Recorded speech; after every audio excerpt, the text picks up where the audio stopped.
Florent Pagny est un chanteur français très populaire qui a de nombreux admirateurs en France et en Europe. Il est aussi coach sur le célèbre programme The Voice, la plus belle voix où le chanteur de 60 ans utilise ses connaissances et ses expériences au profit de jeunes talents.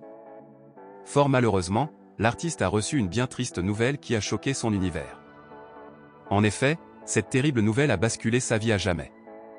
Heureusement, il reste entouré de sa famille et ses proches. Florent Pagny se rappellera toujours de ce fameux 7 janvier 2022. Il a raconté comment il a découvert qu'il souffrait d'un cancer du poumon, alors qu'il se trouvait sur le plateau de The Voice. Il a fait une confession émouvante à nos confrères Gala le 12 mai 2022. Malgré le fait que sa tumeur ne puisse pas faire l'objet d'une opération, Florent Pagny ne cesse de nourrir l'espoir de la chimiothérapie. Alors le 25 janvier 2022, il a annoncé avoir un cancer du poumon sur Instagram.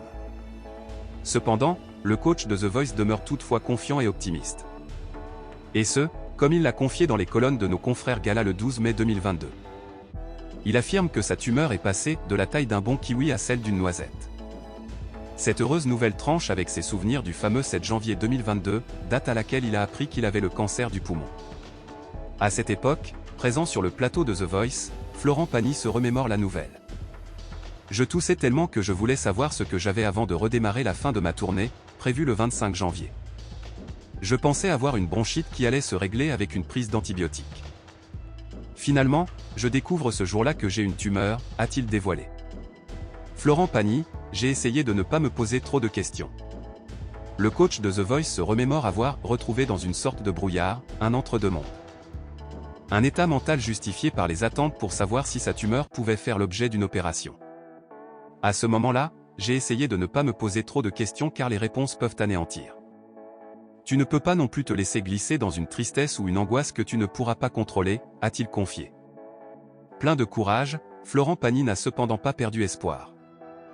Il a fallu se raisonner. Donc je suis resté dans une espèce de flou où tu ressens des choses mais rien de définitif, continue-t-il.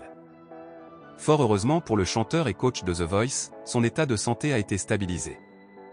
En effet, grâce à la chimiothérapie et à la radiothérapie, Florent Pagny a réussi à faire diminuer la taille de sa tumeur. Et donc, à éviter que les métastases ne se répandent dans tout son corps. Mon mental fonctionne bien, mon énergie est là, ma voix est bonne, je me sens plutôt bien, a-t-il avoué. Une nouvelle qui a de quoi rassurer tous ses fans qui attendaient avec beaucoup d'impatience le grand comeback de leur artiste préféré en tournée. Florent Pagny, métamorphosé par la maladie. Mais il en faut davantage aux chanteurs pour se laisser démoraliser.